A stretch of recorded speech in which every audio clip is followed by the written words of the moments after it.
here I am.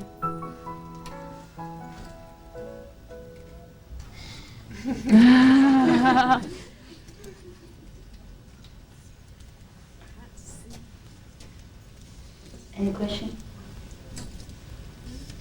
Where are you from? Oh, England? Yeah. Scotland? Where? Germany. You, what did you do? You fly over? No, I lived here now 22 years. Oh, that you don't. Then you are English now, huh? Ah, come on. Huh? Yes. She's more English than I am. You know, I have British passport. I don't live here 22 years. Huh? Just say you are British. Great Britannic. Yes? South Africa just arrived? 1 month? 5 months. 5 months. How do you compare, the two countries? They're pretty different. You like it here better or not? It's more peaceful. Is it? Yes. Oh, South Yes. Africa, where? Cape Town. Oh. I thought all the African people look like the brother sitting there, but how come you're so white? Are you sure you're from Africa? I was born there. Oh, really? There's the kind of people like you over there? Yes. Really, brother? Is he your brother at all? Well, you both stand up and I compare. Have a look. My wife's here as well. Where? Yes, I'm just kidding. I know. It's all the same, huh? Just that he loves the sun more than you do. He always stand in the sun, meditate outside. And you two hiding in a hut somewhere. That's the difference in the skin. And I just stand in the middle, half inside, half outside, it becomes yellow. Yeah, I was in your country for a while, and I was surprised to see your country so beautiful. Not the way that film did. I was expecting to see the tiger jump out every minute, but nothing happened. Yeah, we always see a lot of tigers, but beautiful tigers. Not,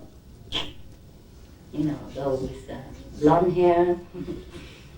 Sometimes. You don't understand? You do, huh?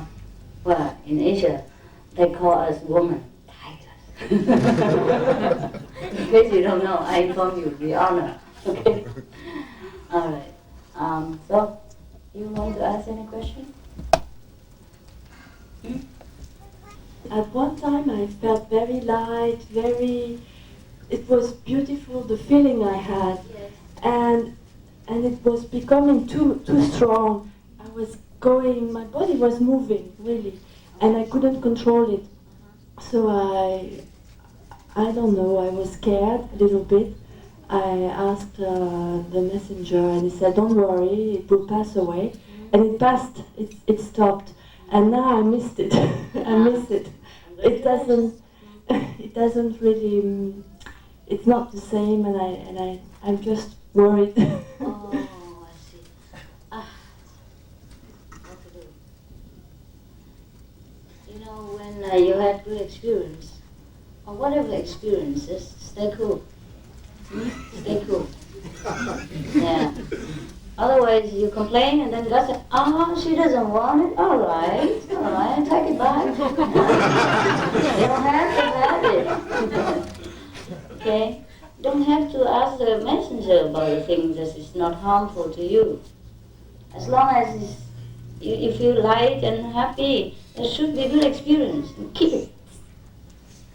Zip it. Yes. It's no good to get excited over things that is not matter at all. No, I speak like English today. It's not matter at all, not at all.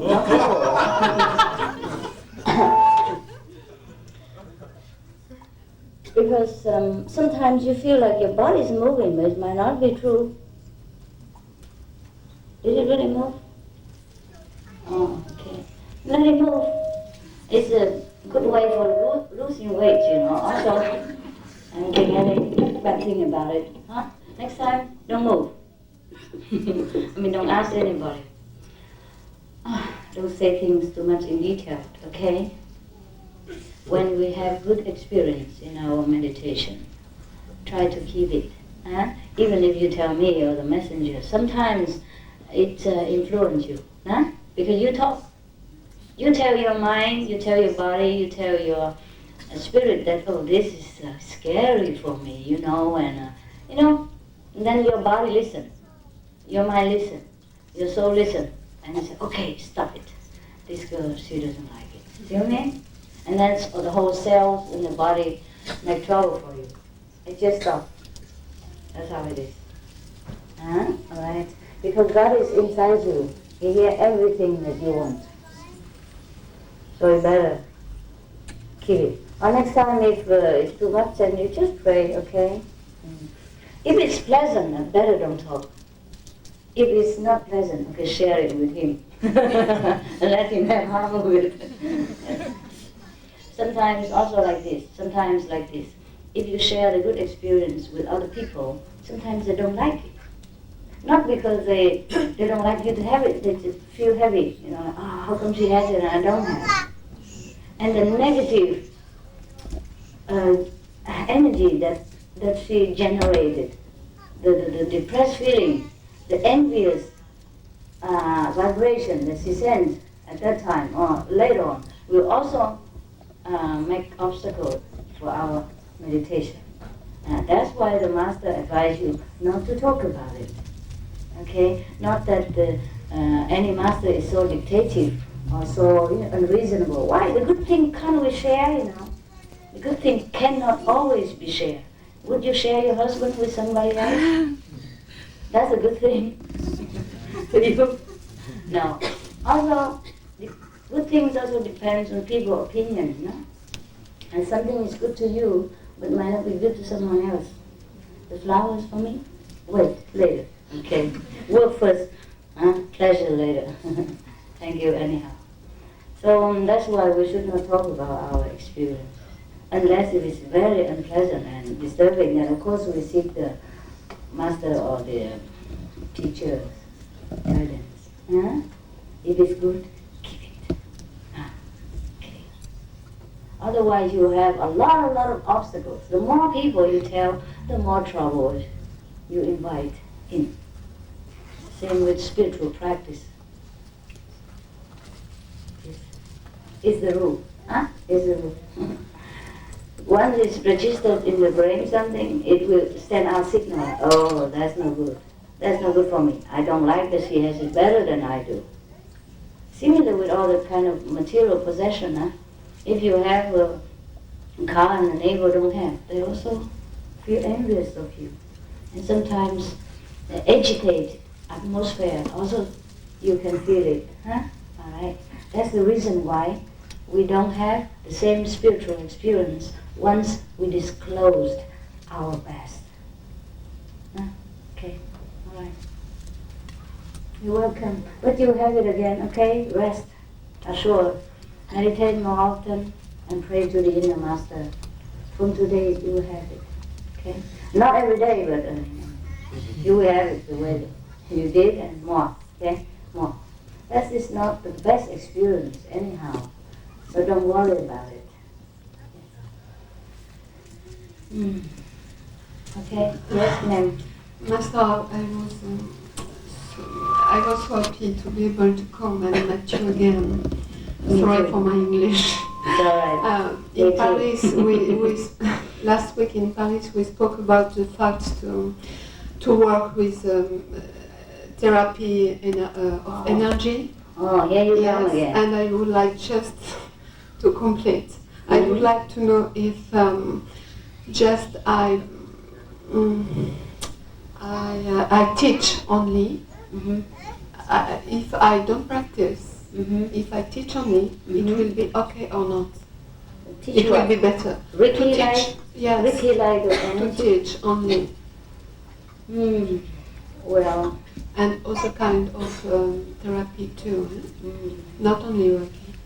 Not Reiki, not Reiki. I'm sorry about my English too.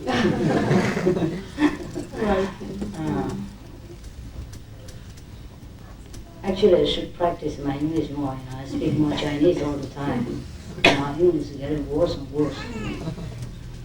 How about Okay, teach them free of charge.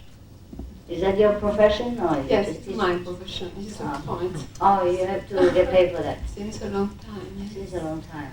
And you don't have other profession No. apart from that? I was dancing, but it's Dancing? finished Wow, that's good. now. Classic dancing, but it's finished. Classic dancing. Yes. Where you continue that? But it's finished now. It's finished? Yes.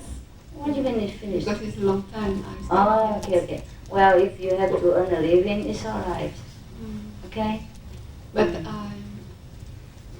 my purpose is to help people I know to find I know a that. spiritual purpose. Okay, I know that. And by the way, you can talk to them about our method. Yes. Then okay. Okay? Come by. Huh? Thank you very much. No problem. Yes. I have to say thanks very much. I can see you, Master.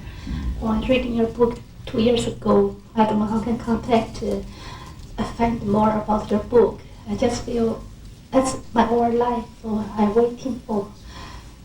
Before meeting you, I just feel my life's, everybody think my life's so good, but I feel depressed. So I feel family and a lot of problem. How can take care husband and daughter. And when reading your book, I feel everything problems gone naturally. So every time reading your book and meditation, I just feel cry. I want to see you. So today I can see you. I feel What did very, you very do? happy. What did you do all these 2 years? And You can't see me. 2 years ago, I went to the Edinburgh exhibition and go to your one book, a small book. So I don't know where I can buy more book. So Where? I'm waiting for a second year. I go to exhibition again. So I buy the bottle all your book. So then I understand more and more. Then I have all life question, problem, all you talk. So I said, oh, that is life. So I understand life more. Some even once I read in your book, because it's so wonderful. Meditate in the meditation. My daughter only 3 years. She said, "Mom, play with me." In that time, she's disturbed me.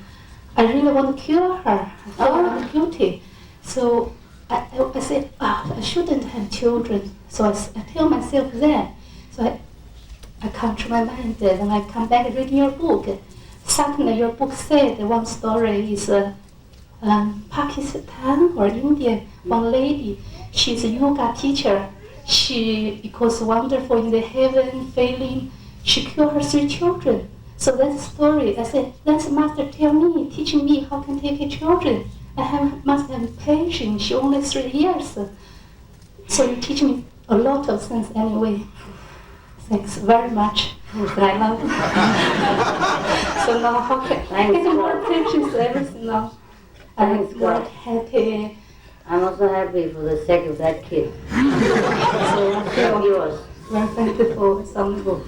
Yes. At least my book saved life. Before I even talk. Thanks heaven. Yeah, so my meditation is so wonderful. I want to die all the time. My husband worry about me.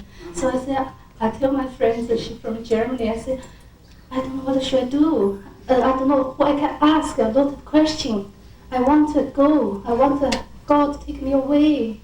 So my daughter, every time take when my magazine coming, my daughter said, Mom, you are always a magazine. So I said, because my husband and my daughter said, I look like Master. So after my husband, More pretty. my husband said, yeah, you look like sister. So after he's a meditation too, but he's everything, my husband.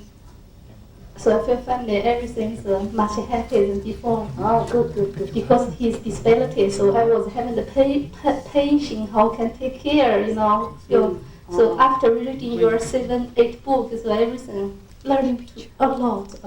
Oh, good. Thank you very much teaching me how to stand in problem and the life Okay. and the love with Look, my children and my husband and family. I'm glad to hear that my books helped you, your family, and saved your daughter. Allow my dream become true. So, the Indian story is a bad story. My book wasn't there.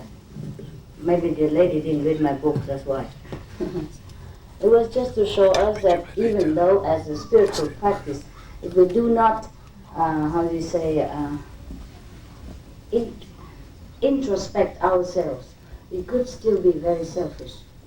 That's why we must remember the precepts and the noble idea of greater love, of a greater job, a greater sacrifice.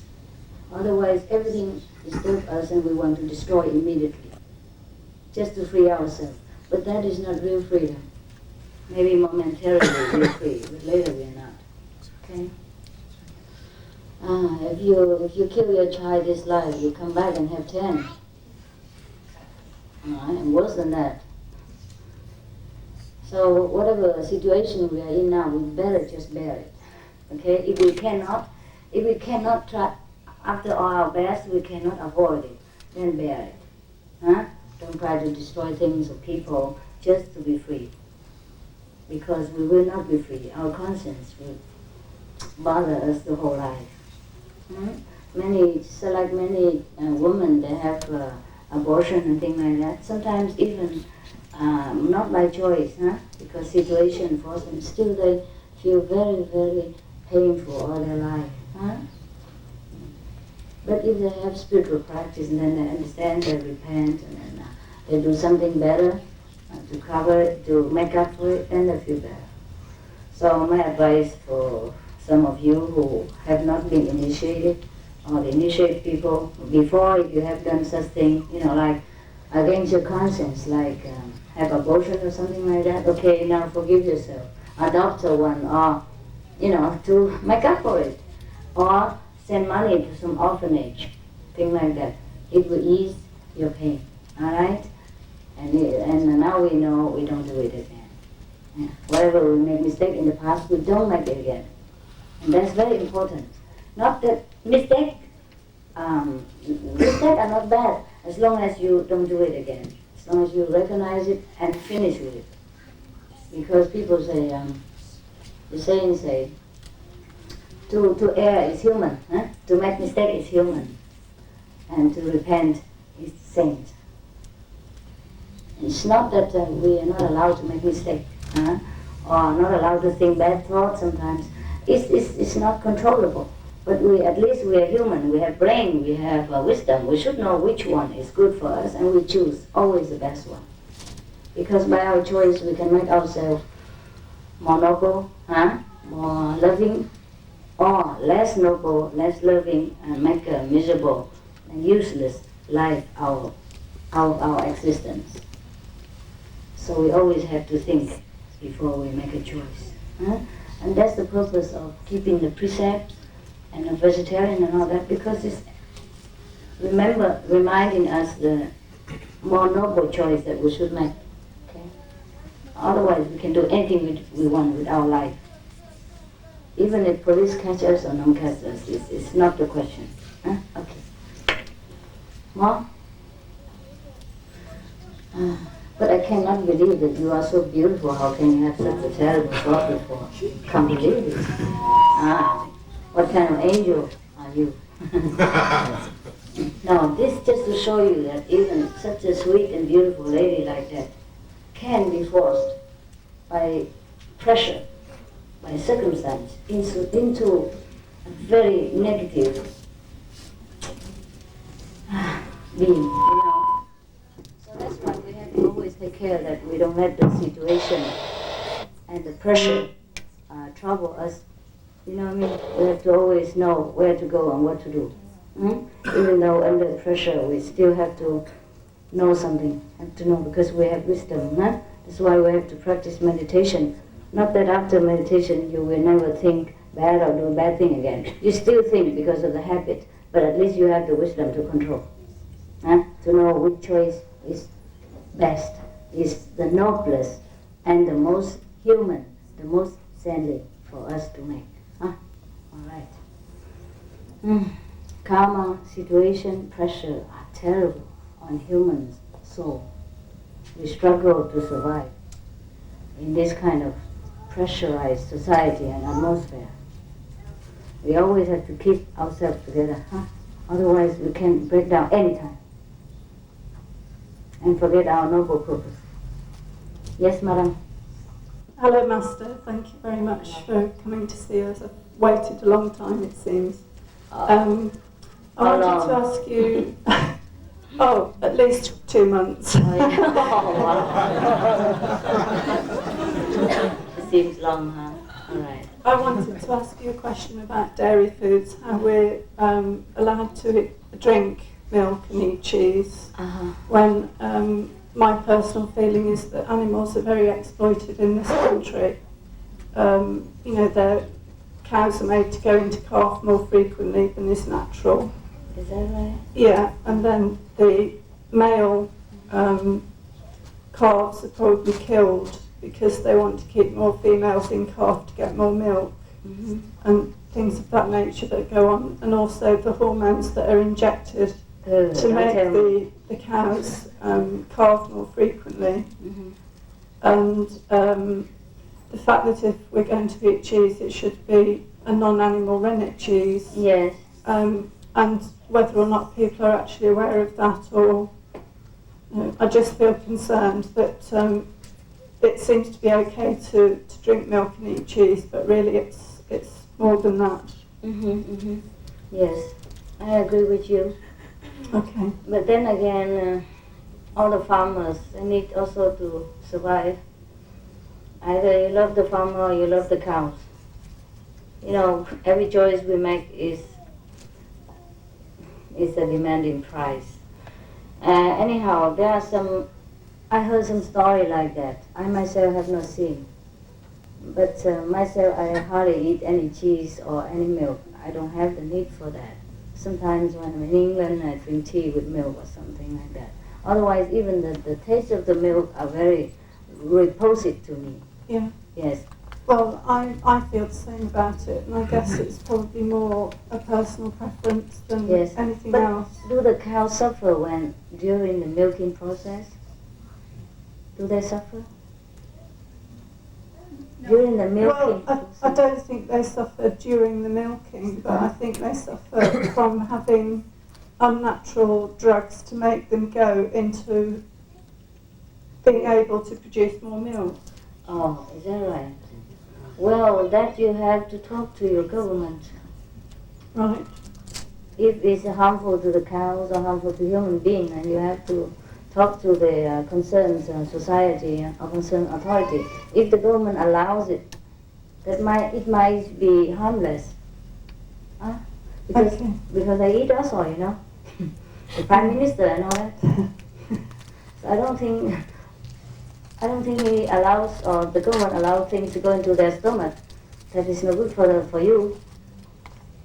So check it out, huh? Yeah. Well, what can I do with this? The children need milk, huh? And sometimes the expectant mother and all that, and the ill, the sick need milk. And some people can substitute it for, soya milk. Yeah. But some people cannot tolerate that. Some people don't like it, and they use it with milk. So we just have to compensate somewhere. If I tell people even no milk, no cheese, after all, no egg, no fish already, no shrimp, nothing. Yeah, well, No milk, no cheese. They say, then what for we live? Yeah.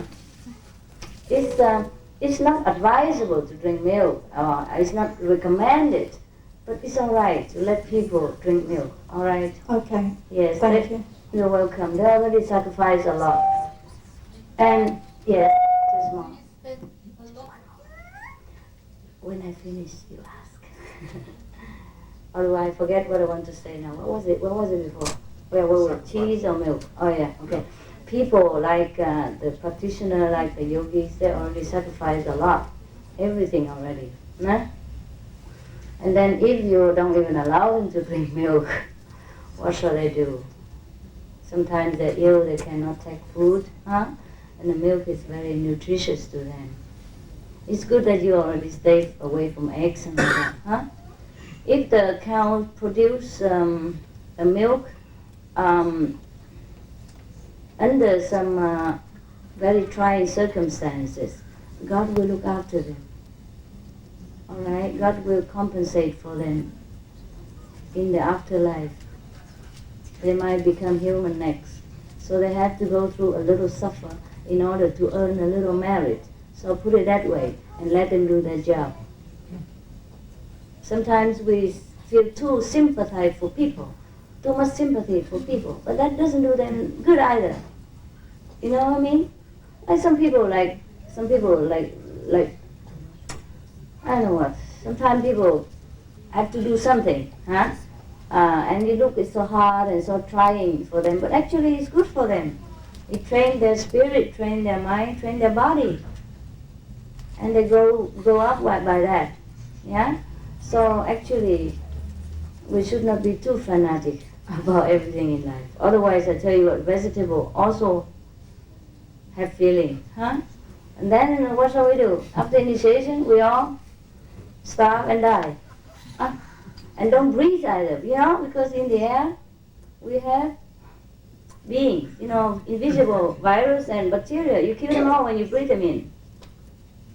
And the feet the ground that you trample on with your feet, every step kills something. And when you wash your hand, you disinfect things, kills a lot of beings, even though invisible to the eyes.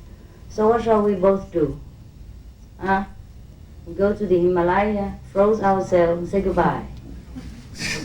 Yeah, okay, we have to live under circumstances, not to be too hard on yourself.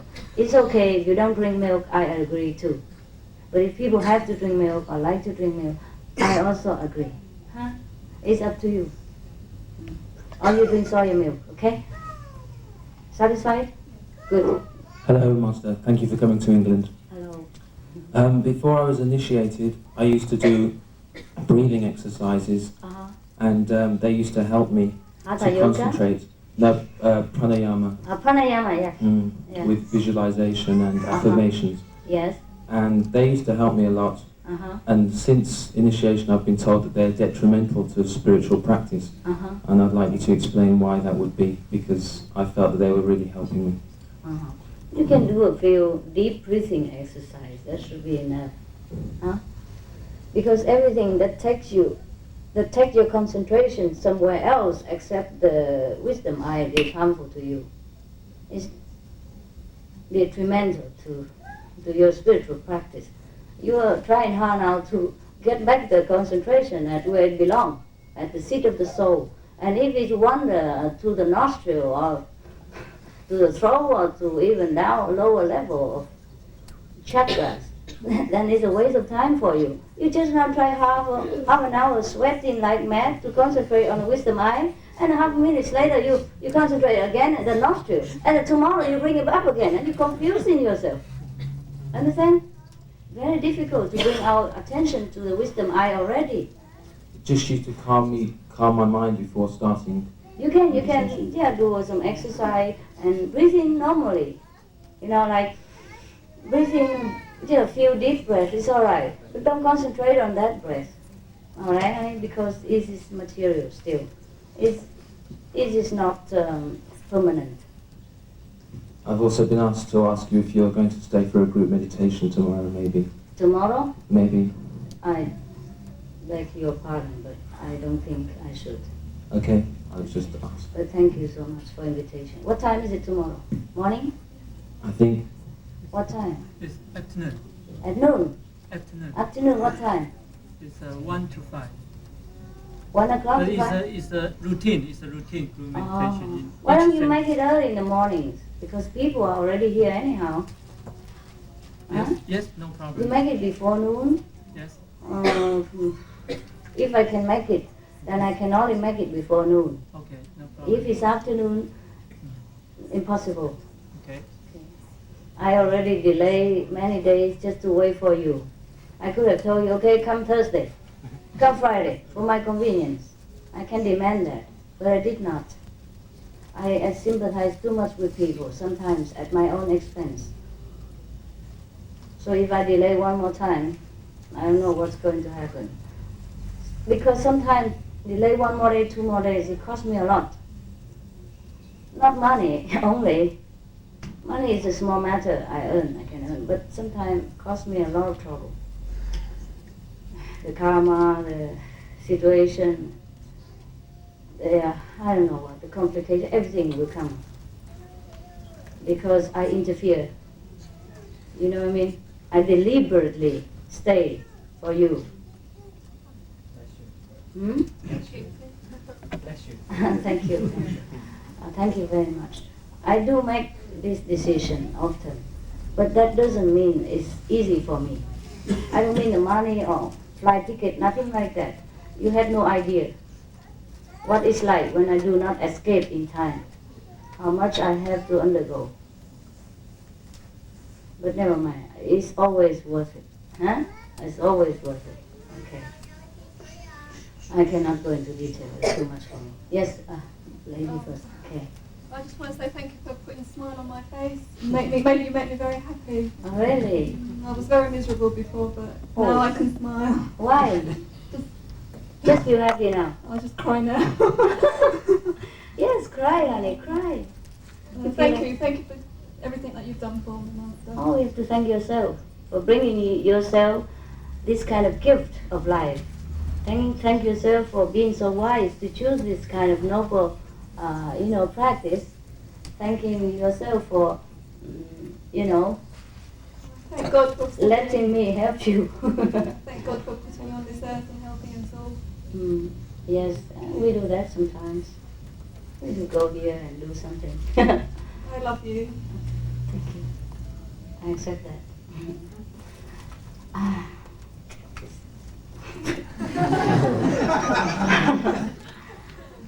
Yes, it's nice to hear some feedback. I love you so much. It's very, thank you.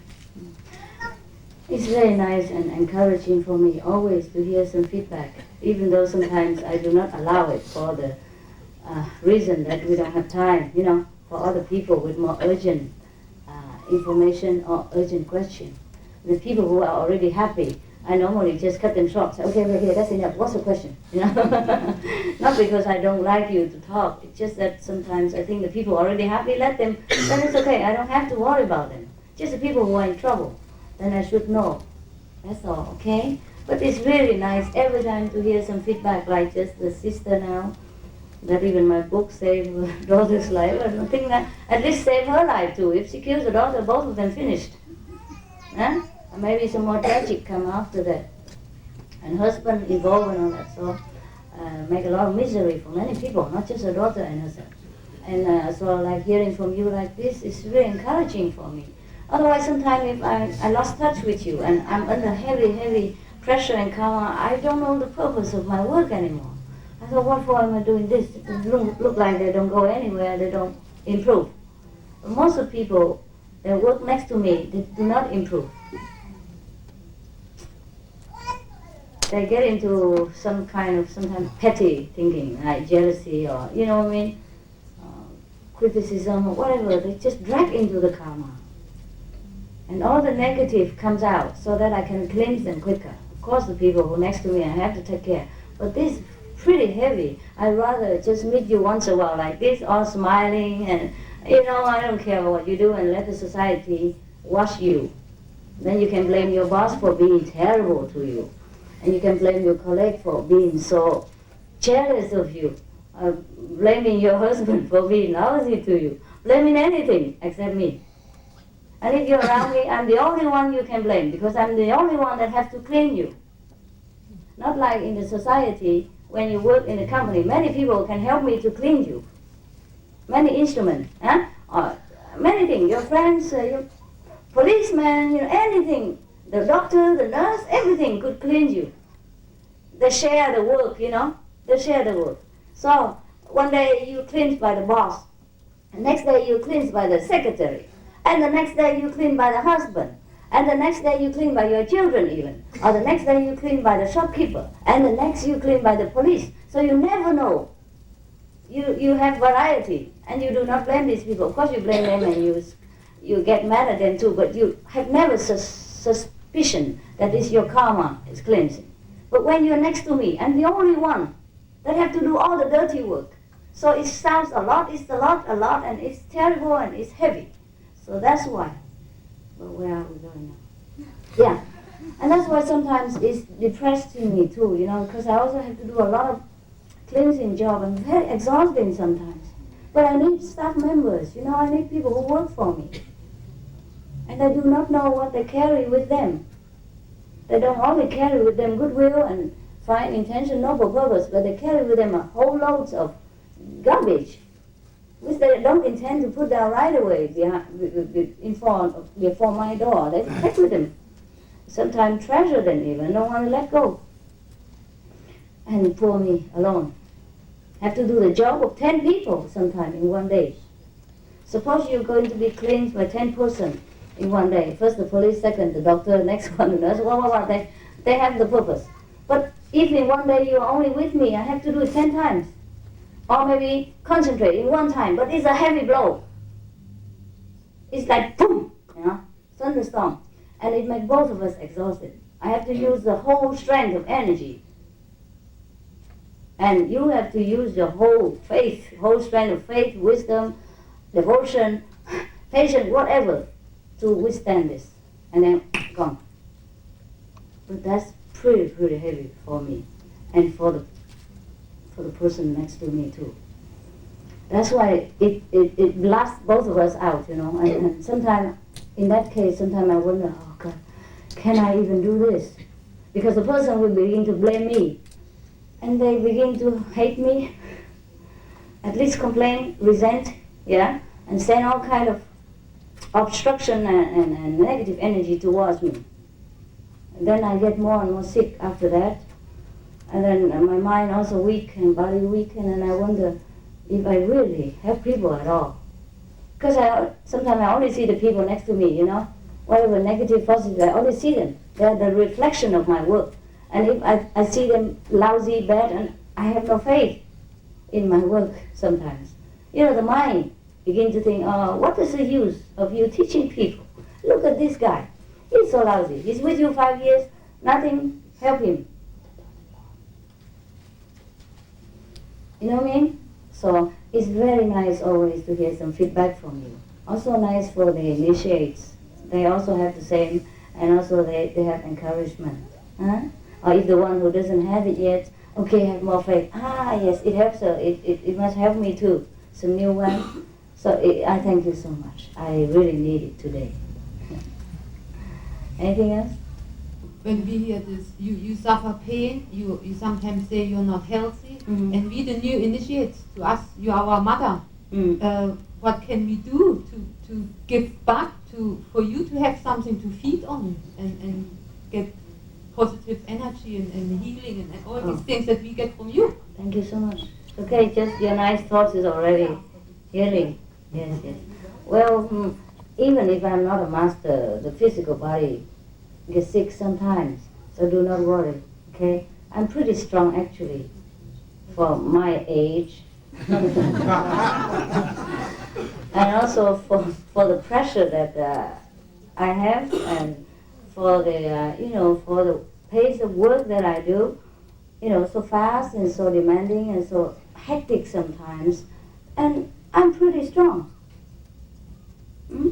I don't know if any other woman can withstand all this the way I did. So I thank God. Don't worry about me. I'm strong, informed, wonderful. Thanks anyhow. Yeah? You can send me nice thoughts like that. It's fine. Yeah, when people think nicely about you or worry about you or pray for you, that is the healing power. Okay? So that's why we always have to be nice to each other so that they send you positive energy. Or anybody can do that. Huh? Okay. Except a master. When I scold you, you don't think anything nice about me.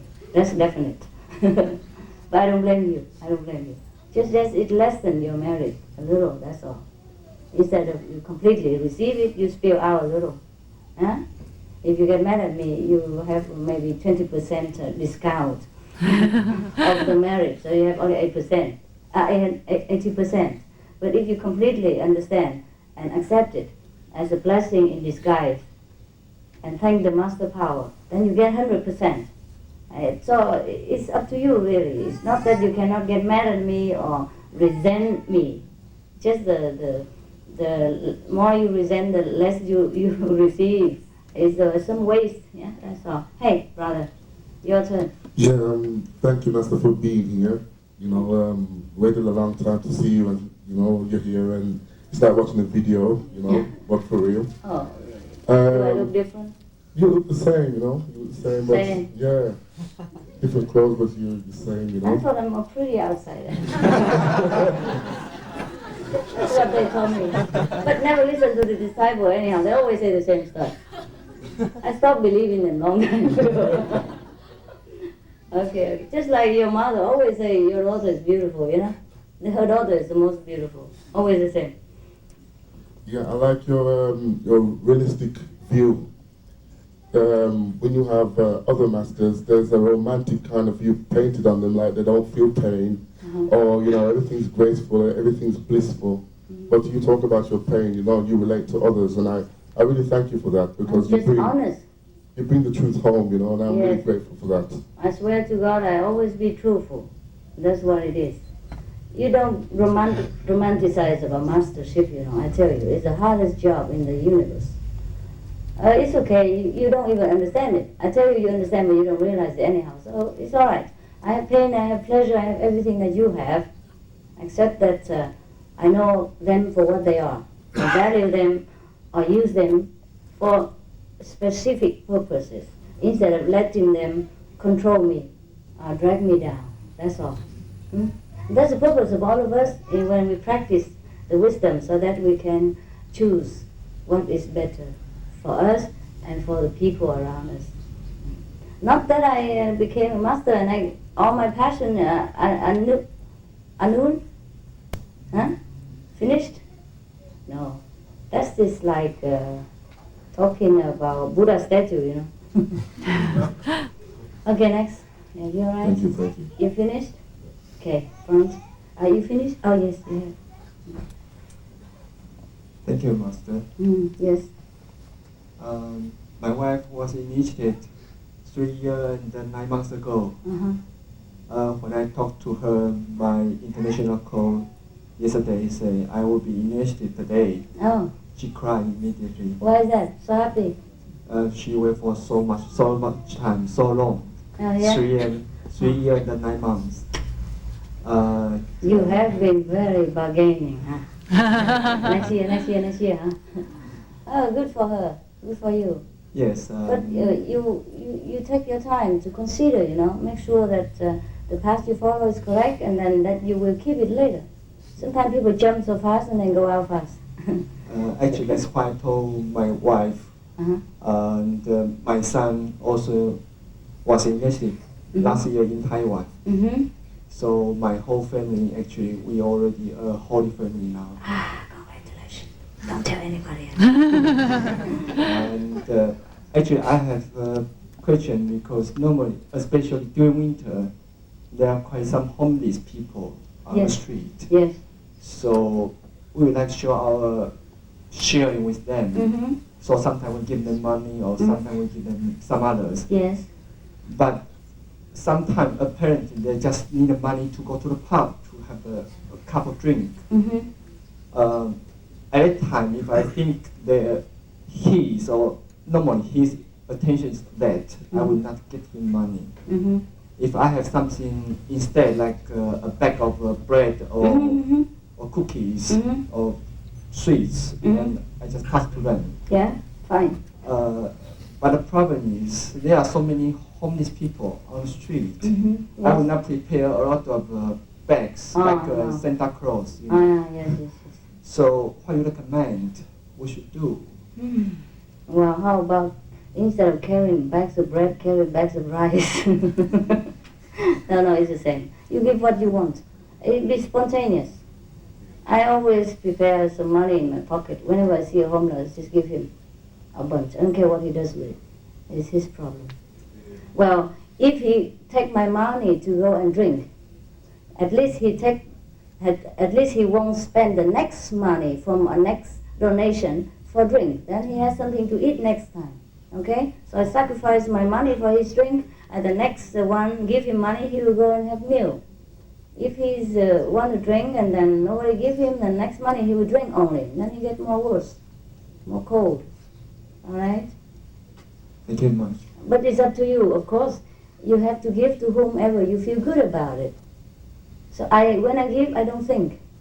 People might cheat me for sure. They might go for drinking and things like that. But I always respect the people that give me the chance to do this honor, to honor myself and to honor him. I would not think negative about the person who give me such an honor of, how to say, loving kindness. Huh? So give, don't think. Don't think of the result. Thank you, Master. Okay, pray God for him, and then give him as you give to God.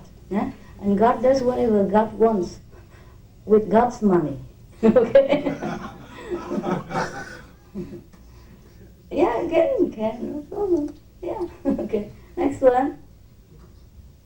Oh, here. What would be the karmic implications of spending one's free thought on sending loving kindness out to all people? Is there any responsibility that would go with that, or would you recommend that? When we meditate, we already have a very noble purpose in mind. That's why we meditate. We want God. And that is the most loving kindness we could send out to anybody to the world. They benefit automatically. But in some cases, for our own good, we feel, okay, I send today loving kindness to this person, special gift. Yeah? More personal. It's fine too. Yeah? People always benefit from a very loving and friendly vibration anyhow. But meditation is already good in itself. Okay? When you always think of God in your mind and contact with God, the benefits just come out automatically. God knows what to take care. At that time we don't even need to send. But of course when someone is sick or ill or need our help or need our prayer, we direct to that, and that's very quick and beneficial. At least to ourselves. We think, oh, I'm kind. At least you've done your duty and your conscience feel good. Okay? So whatever we give, it benefits us immediately. Okay? Yeah. Here. Thank you, Master. Okay. I'm very glad to be initiated. But I have a question. What do you think about modern science? I do some research on computer science. Computer science.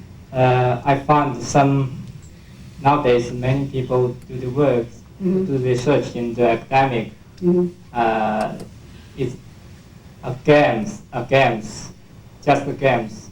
And as I think, I work is it's not necessary, just for some games. If I write a paper to attend the international conference, I find that I do this game is nice, just for me, it's not useful. Why? Then why do they make the conference? Yeah, some people, many professors or some research scientists in this world do this kind of things.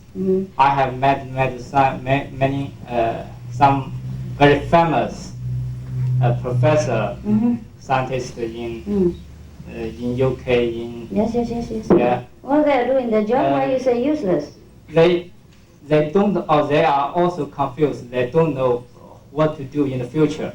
They just do in their paper.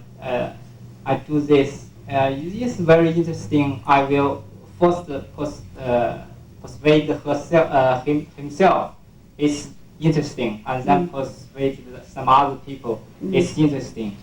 In fact, all the works, the value is not important. It's awareness. So, what do you think about this science for this world? It's not about the science that we should think about.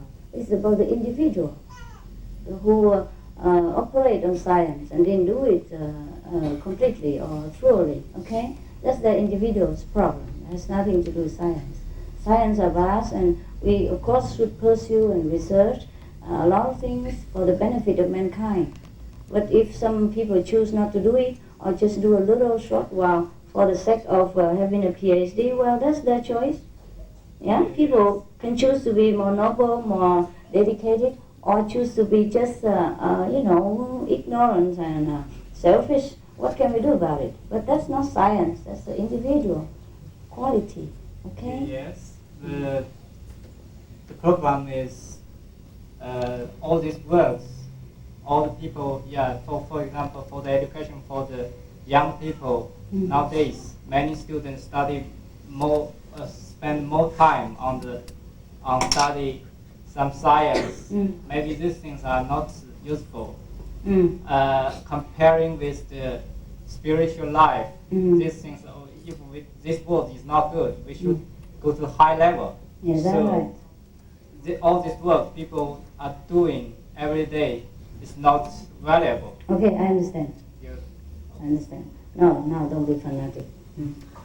We spiritual people still need food, still need medicine, still need clothing, still need everything. So that is the job of science, okay? And of course you cannot expect that all the scientific students became excellent or became a great scientist like,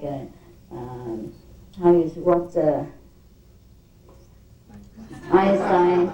I forgot his name, so I had to do it, Okay, like Einstein or other great scientists. Well, at least they know how to clean their hands, and disinfect their laboratory and don't make the battery jump out of the tube into your throat, for example, like that. It's only helpful. Okay, just like in literature class, not all students will become a literature professor later. They'll do something else, and they can make use of whatever they learn from the school. Of course, it's a little bit little, but it would be nice the way you said that everyone practice spiritual too. But I wouldn't advise that everybody renounce everything just to study spiritual. No? Maybe some group or a small percentage of people can put down everything and do that, that's fine. But when the whole mankind do that, the whole system kaput. It's also too fanatic. We just have to go the middle way, huh? Everything's all right. Science is good, spiritual is also a science. And then if we add material science also, it helps people. Huh? Many people don't practice spiritual, so they have to rely more on material science. We can't just cut off everything, okay? They're doing fine. Even though out of 1,000, maybe only one distinguished and excellent scientist. But that's the way it is with the world. That's the way it is with diamonds and gold. It's not stones, it's not dust, it's not the leaves in the forest, okay?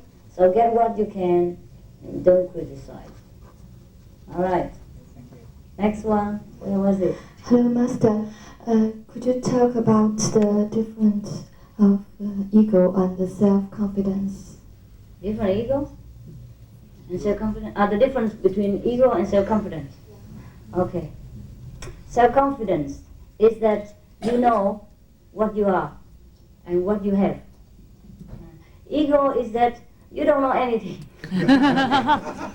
and insist that you do it your way. For example, like that, okay? Self-confidence is just you stating the fact. Like, I can do this, I've learned it. I've done it before, I can do it again. That's no problem. That's a self-confidence. You're just stating the fact, the ability that you have. Ego is just, okay, you argue with everybody. You say no to every question, or every request. Even you know or not know is right. You just say, no, that's not possible. No way. Thing like that. Just because you argue for the sake of arguing, instead of you argue for the fact or for knowledge.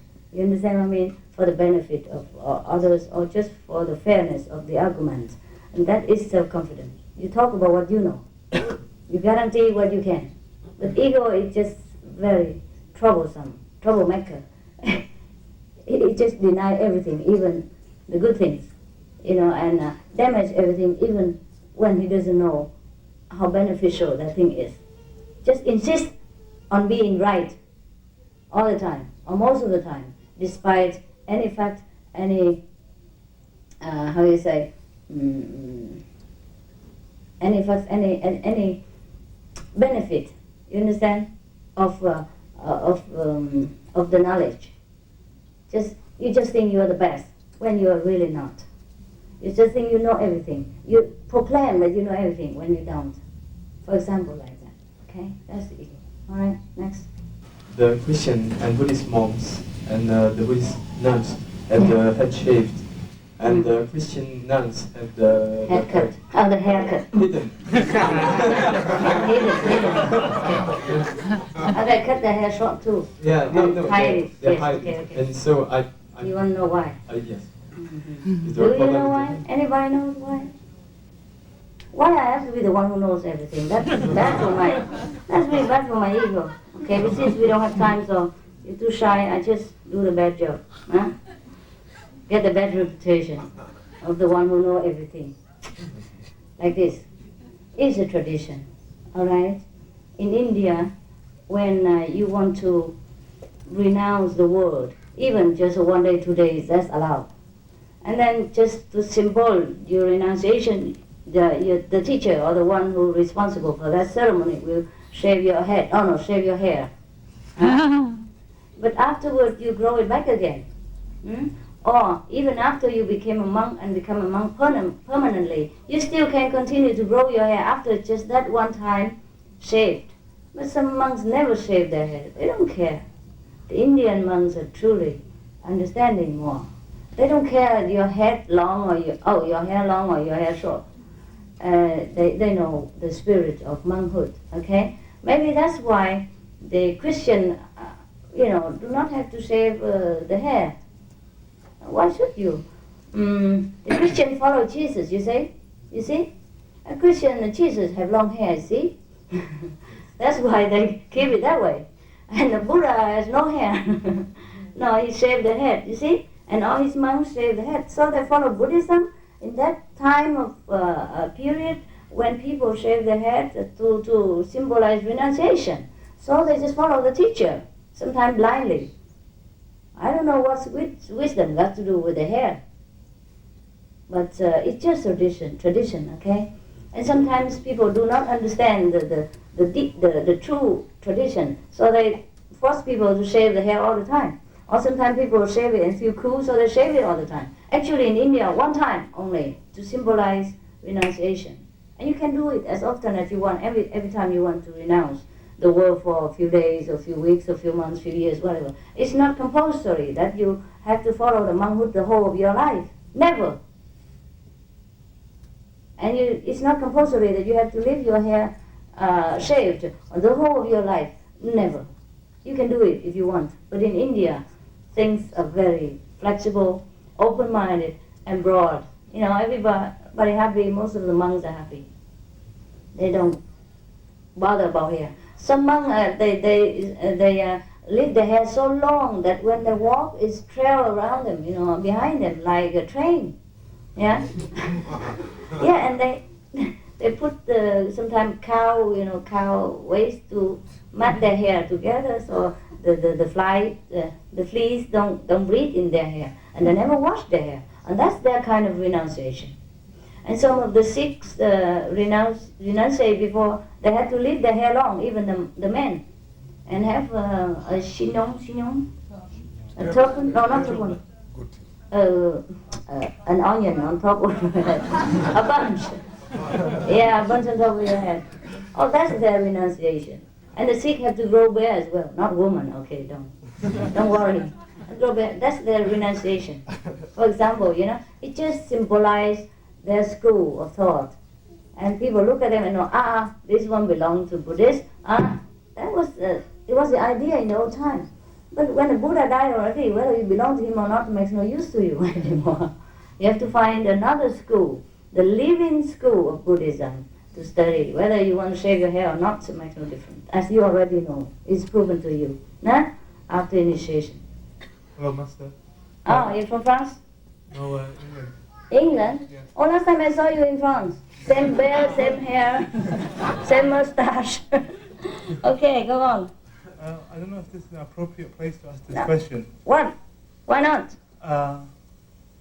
I had the story of the one disciple of one Buddha who came before, and he had a chance to ask his master to stay in the world forever. Yes. But he missed the opportunity. Yes, Anand and Buddha, Shakyamuni Buddha. Yes. And I was wondering why I have this thought. So I'm thinking... Don't bother. I'm not staying. Okay. Voluntarily go. You missed the time already, long time ago. Somebody already asked that question and I already say no. It's too late now. Oh. Okay, that's great. Okay. Thank you. But I could explain to you why it didn't happen, huh? No, Is that what you want to know, right? No, I was going to ask you if that would be a great curse for you or a blessing, because I just thought if...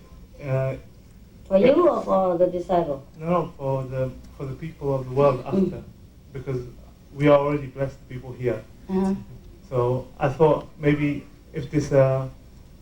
Make it short I don't and want to miss the simple. opportunity, you see, so that's why I just asked. You asked me to stay forever? No. You stay. Okay, I explain to you. Okay? That is a work of God too, even though it is hindered by Maya, but it's supposed to be like that. Can you imagine if the Buddha stay here forever? Then you will not practice. You take everything for granted as long as it's everlasting, easy attached, easy approached, easy get, easy forget. So the Buddha has to go, he has to die. One day or another, one way or another. That is very good for mankind. Don't do the opposite. The Buddha will come in another form, and whoever are very longing for the inner truth will find that Buddha at that time. Okay? Don't worry about mankind. They go on forever. They will be there when the next master comes. And the reason why the Ananda, the disciple that the closest to the Buddha, did not hear the question of the Buddha and therefore did not invite him. After the third time the Buddha asked, you want him to, he hinted. He said, well, the Buddha can stay in the world forever. You know that? But the Ananda did not request. And after the third time, he cannot ask anymore. After the third time, if the Buddha requests you something and you did not reply or you did not comply, then the Buddha cannot ask further, not allowed to ask you any further, not allowed to persuade you to do any further. So everything within the three times limit. Huh? So Ananda was the closest disciple of the Buddha, but he was the last one to become enlightened. Why? Just like marriage. You take your partner for granted. When you see them every day, you don't see the greatness in them. Even though he might be the president of the United States or, the biggest scientist of the world, you still think of them as just a mere, father, mother, husband, wife, girlfriend, boyfriend, whatever. Same with Anand, because he's so close to the Buddha, he did not see. He did not pay attention to what the Buddha said.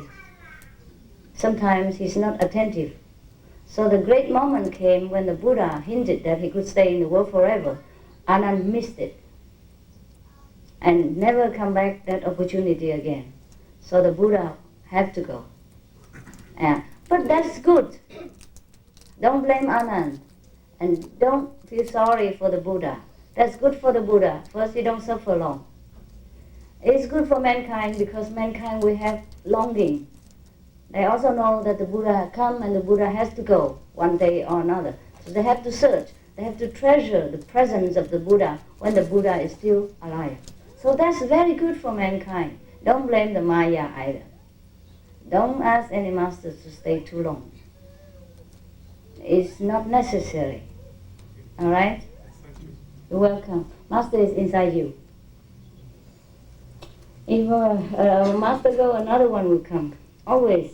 Okay? Don't worry. The world is never without a master. At least one. Or two sometimes. Not too many, huh? Don't hope for so much. Yeah. Next, yes. Yes, I don't remember exactly the words, but in the small books, aphorisms coming from Master, it's written somewhere that sometimes Maya could be also Buddha, and that means also that if not Buddha, wouldn't be a Buddha. I don't understand this sentence very well. Okay. I have some meanings, but I am not sure. Okay, tell your meaning. Tell your understanding first. Oh, my understanding is that even the devil, if he turns, could be also become one day good and become also a Buddha, because everybody could become a Buddha, even the bad ones. And that's the reason one Buddha is Buddha, but I don't know if it is the meaning exactly. Well, it's correct in a part of it, yeah, in a sense. But the meaning is like this. The Maya is also the Buddha. It's like this. Because originally, everything came from one place. You know, the nothingness, the beginning of all things. So where can the Maya came from? If not came from Godhood, came from Buddhahood, or from the kingdom of God, okay? In the beginning, we all were master, or part of the master plan, part of the whole of the creation, like a piece of cake, of apple pie, of the whole apple pie, all right? But then each of us carries something individually different. Like, okay, this one has tomato on it, the next one has mushroom, and the next piece of pizza, you know, that has some olive on it. That's it, okay? And some part is smaller, some part is bigger. For smaller for children to eat, bigger for, you know, adult to eat, for example, like that, huh? So in the beginning we were all master anyhow, or at least we part of the masterhood. But then if we want to make fun, have fun in the world, then we have to divide ourselves. Each one take up a different role. So one take up as a role as a Buddha, and the other one take up a role as the opposite of the Buddha, just like in a theater play. In the beginning, all the actresses belong to the same company. But the one who is cut out to be the main actress, she must be so and so and so beautiful, or have so and so figure. And the other one is designed to be a maid, and she has to wear such and such dress and behave in such and such way and have such and such kind of portion of the body, thing like that. So we all the same. But when we descend into a lower level of existence, such as this world, then we have to relinquish our right as a master in order to play another role. So if you play that role too long, it could be possible that you forget everything that you have done in heaven, or forget what you are, your greatness. That's why I tell you, the master is within you. Now if you want to reclaim your masterhood again, then begin, search inside. For so long you search outside in order to fulfill your role, your purpose, whatever, and you forget, okay? So now is the time to look back inside for your own greatness. And then so Maya is actually playing the role of Maya for the purpose of balancing the creation, for the purpose of making it spicy. If there is no opposite, how you recognize the other part? If there is if you have never ever seen a woman in your life, you would not recognize yourself as a man. Therefore, there must be a Maya, there must be a Buddha, thing like that. And that's why all the masters tell you, you are equal, you are all children of God, or you are all the Buddha, you have all Buddha nature inside, and that's the only truth there is. Okay? But that doesn't mean that when you look at somebody doing evil things and you say, that is good. No, evil is evil, good is good. Because for that purpose, they are evil or they are good. Now, God made them like that, so we know good. If there's no evil, we don't recognize good. Just like when there's no sorrow, we don't know what happiness really means. So there must be the opposite, what we call yin and yang, so that we can recognize ourselves. Okay? Each one help the others to recognize their greatness. So no problem about that. You got it? Huh? Not exactly. Not exactly. So. Maybe I didn't make myself clear. I'm sorry. Well, you are the professor. You're so used to with complicated explanation and books. So it's difficult for me. Maya is the Buddha. Because there is no Maya in the beginning. There is only Buddha who masked as the Maya in order to play a bad guy. Because without trial, without a bad guy, how can you prove you are good? How can you realize you're good? All the heroes are born from situation. No?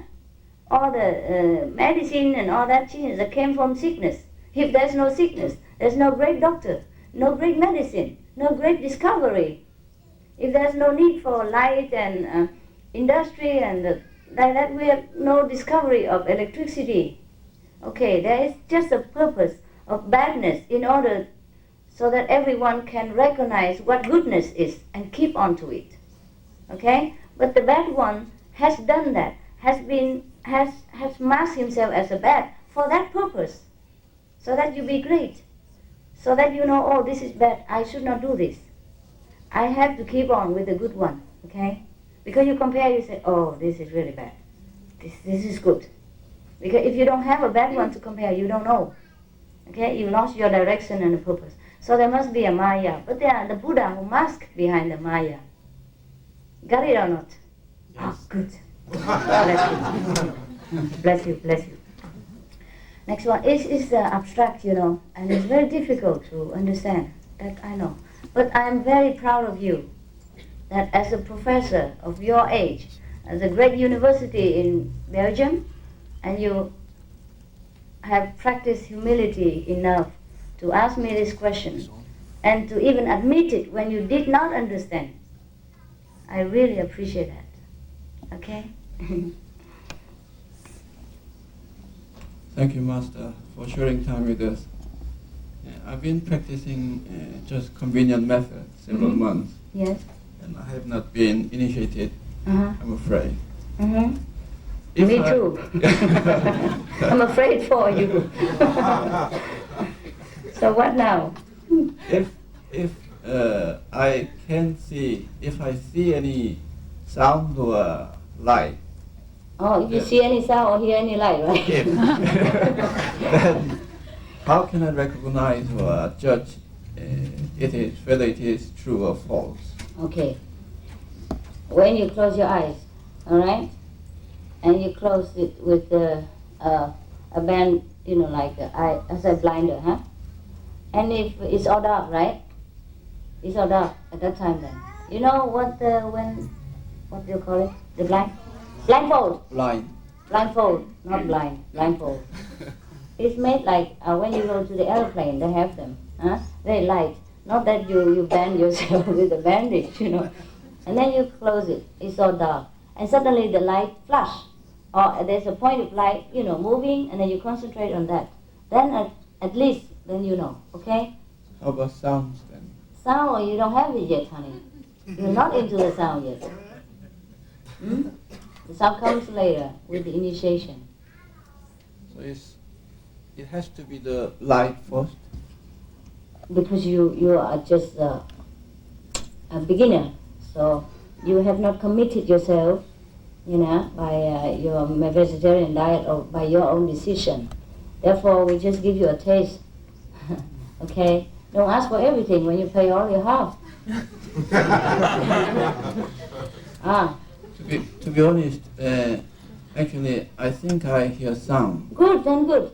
Yeah, but as you said earlier, don't tell experience to anybody, so I just question like that. Okay, I understand. Yes, you can hear sound too. Not that you cannot. But what I mean is most of the time in convenient method, we only teach them how to concentrate on the light, okay? But the sound comes as a bonus, yeah? But you have not been taught the way, okay?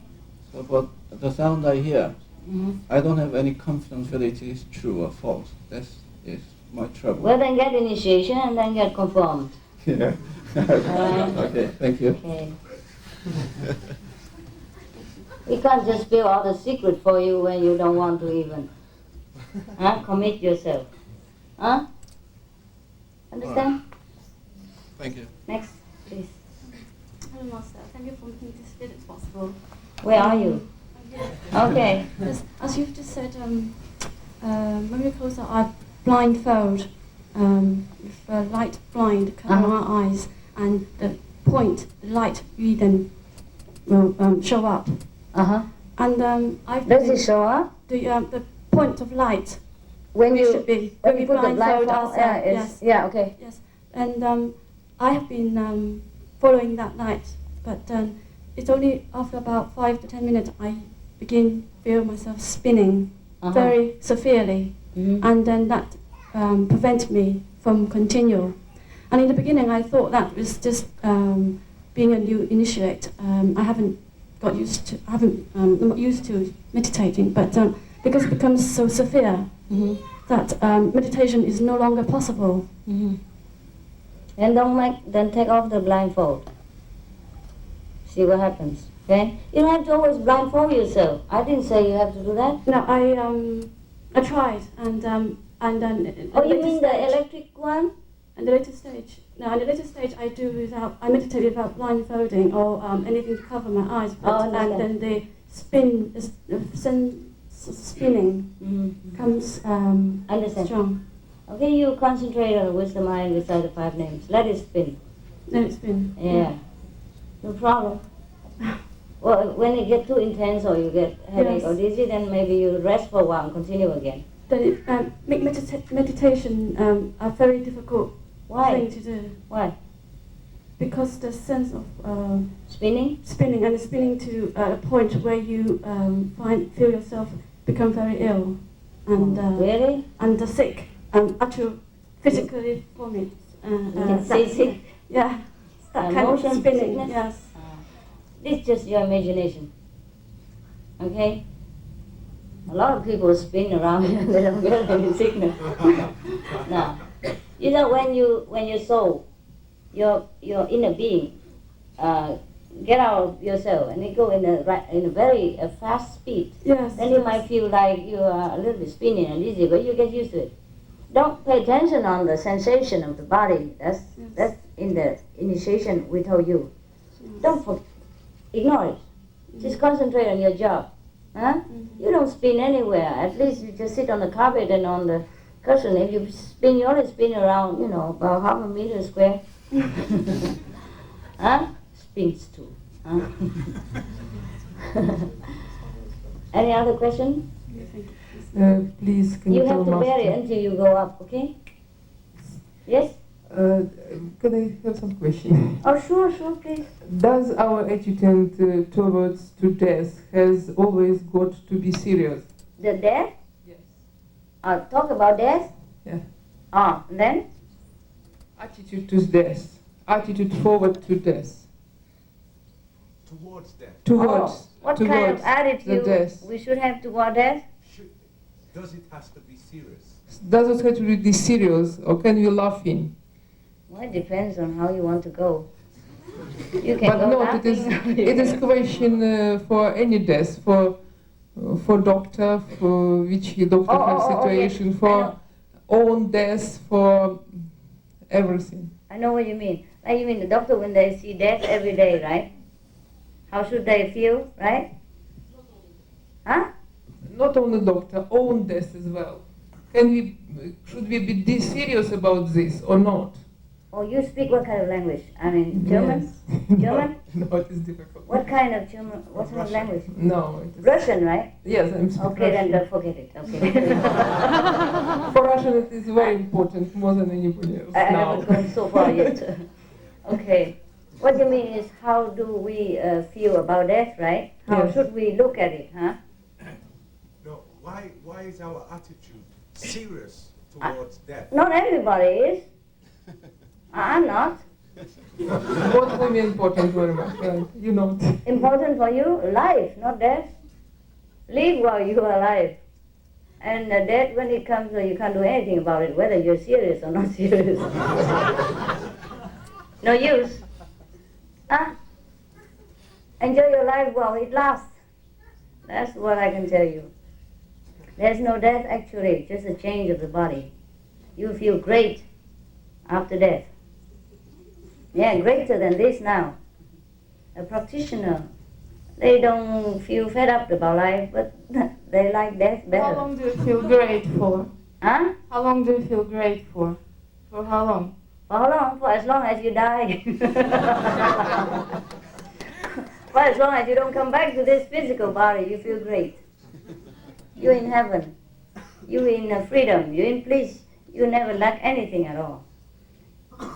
Instead of like living in this world, in this physical body, you have to clothe it, feed it, take care of it, and medicine it, vaccinate it, and make it up and make it down, everything, and still it's not so good.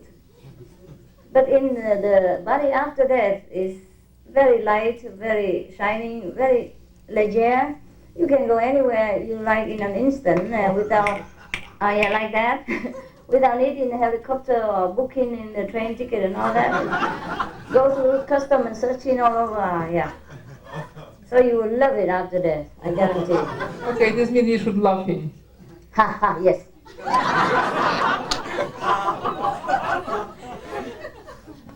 But I'm afraid at that time you have no more muscle to laugh, you know. Everybody dies almost the same. Very tight lip. But you can arrange your smile beforehand. like you say to the cremator, you know, say, oh please stick to toothpicks, you know, at the both corners of my mouth for me. They can do everything nowadays, the makeup artists, you know, for the dead. Don't they, can they? Yes. Just pay a little extra money for the 2 toothpicks. Okay, next. It's the first time that I'm here, actually. And, Me too. I've never been here before. How many more times you want to be here?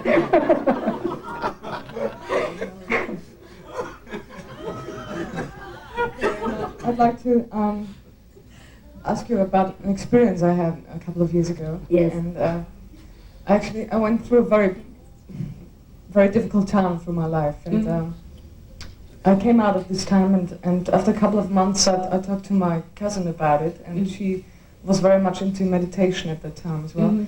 And she gave me a massage, and then she said she's gonna give me some energy with her hands around my head. And when she was in front of my forehead, I kind of switched off and saw myself sitting on a train, like going inside of a mountain and going down in circles, and it was getting faster and faster and faster. Like I felt I'd go through the whole time of my life again, the bad time. And bad time? No, I told you I went through a big crisis. Huh? I went through a bad time in my life, and after this time I had this experience. When she moved in front of you, you re-experienced all the pain? Yeah, kind of, yeah. This is a kind of hypnotism. People use that in therapy. All right. It's okay, but No, don't do can it I- again. All right, no, it went on. So I woke up kind of way, and I just want to get out of this feeling. That's good. And my cousin said, like, sit down and pray for this white light. And I really had this very strong feeling here in front of me, and I had this purple oval ring, and this white light came, and it was just like basically it was a feeling of everything exists at the same time, like good and bad. And that was just like, and I just want to tell you about this experience because I don't have any experience actually about meditation or anything.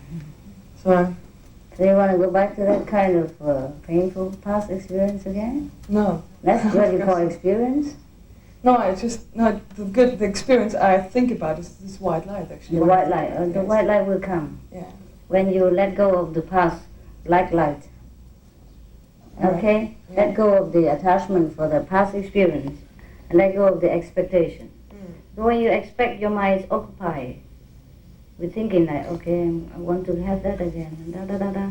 Keep thinking and arguing and intellectualizing all the time, and you can't concentrate. And in our meditation, you should just relax and wait. The light is there all the time anyhow.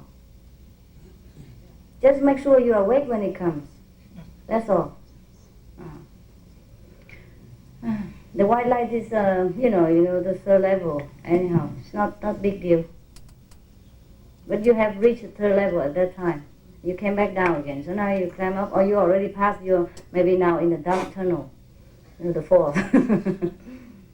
Next. After this time, I had this experience. When she moved in front of you, you re-experience all the pain? Yeah, kind of, yeah. This is a kind of hypnotism. People use that in therapy. All right.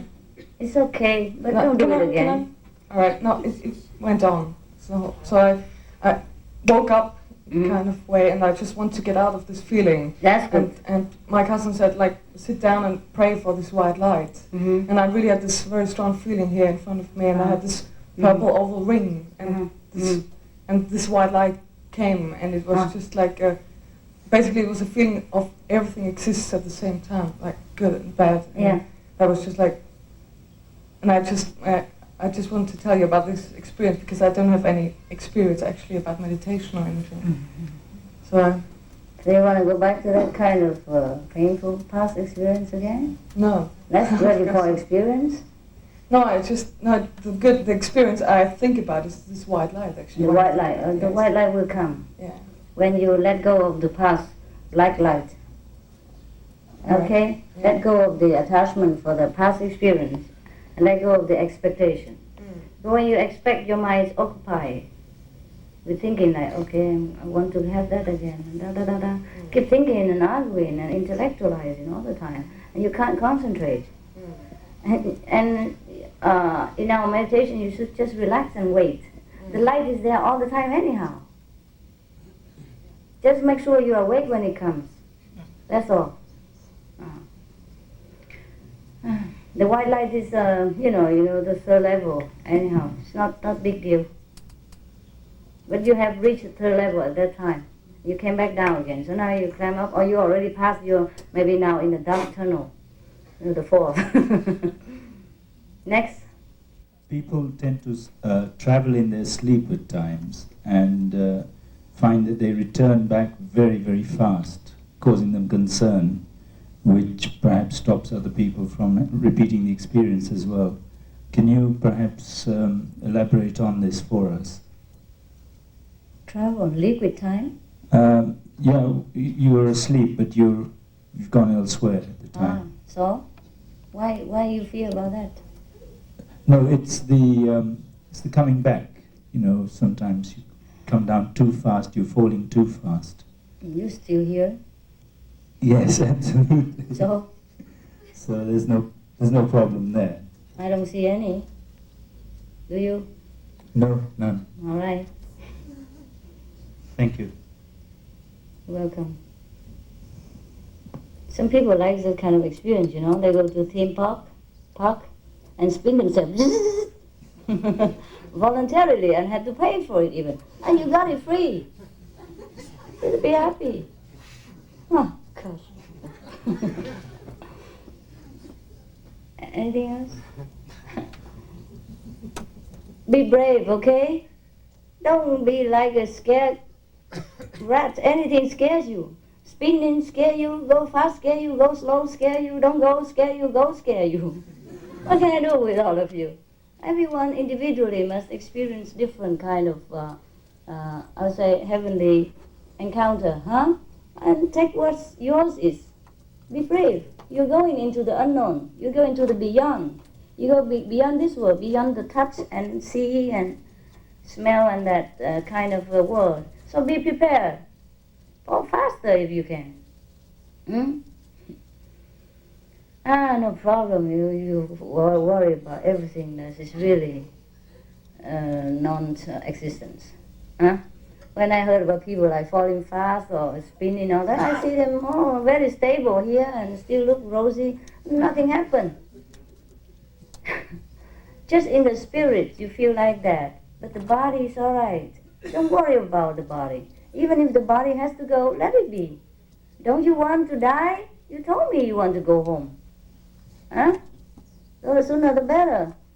Why is it worry? Huh? Okay.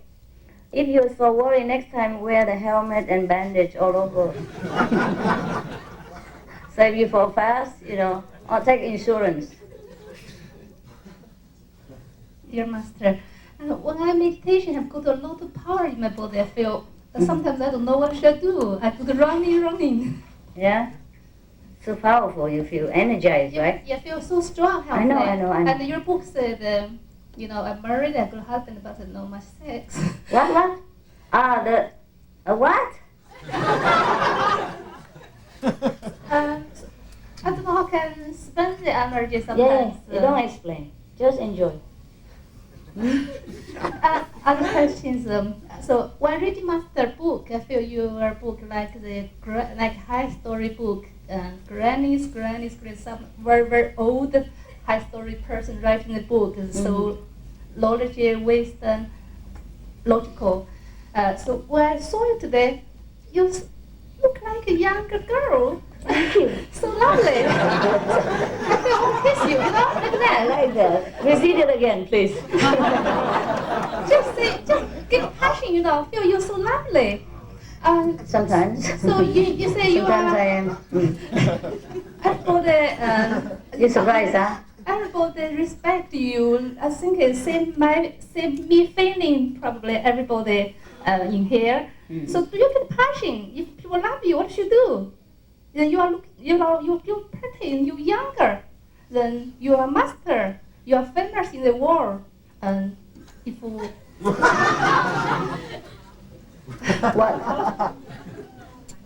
If people for example, people love you. Have you got passion? You don't. I don't know how can I explain. Because you are a human being too. I'm a human being. Yes. Do I have passion? Yes. Yes, I do. Thank you. You're welcome. Sure, talk so long and just ask that question. You think I'm wood or made of concrete or what? I told you. I get all the things that you get. I did not lose anything. I just gained more wisdom. Something pressure to you. Pressure. Run. Do you feel a lot of pressure? Yes, I do. Because it's a million people love you. No, yes, when I do. Reading your magazine, you say everybody. Oh, I understand now. I understand.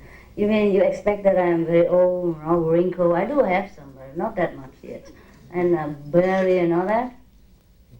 Well, I'm getting old also, Just as my face probably don't look that old sometimes. Your personality is so lovely. That's why I find it out why people love you. You have a lot of color on your.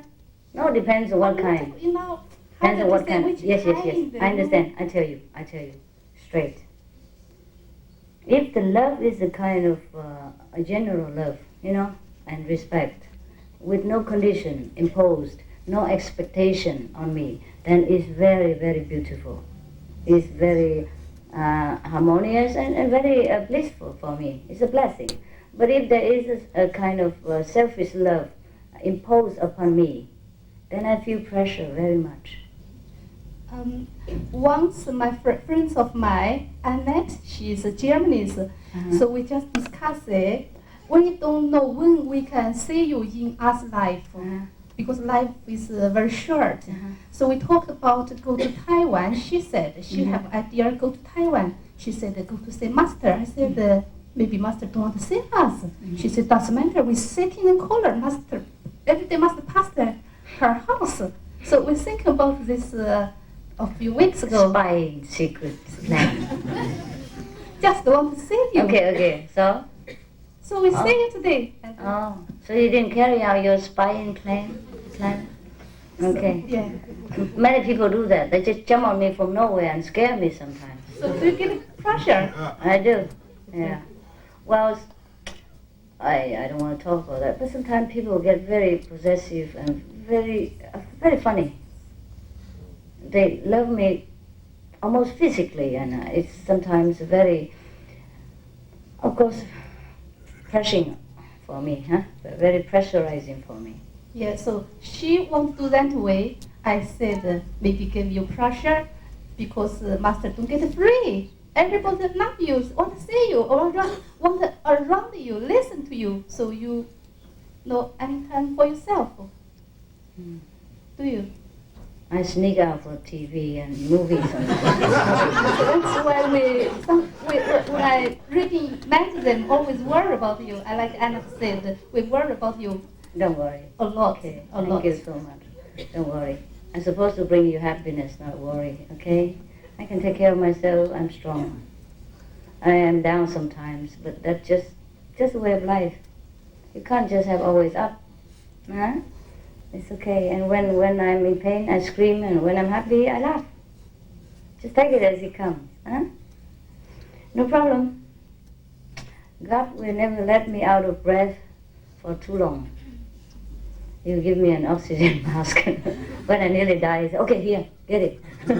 5 minutes. So I feel master like an angel. Angel. Like master. Angel. I feel that. Oh, I'm both. Yes.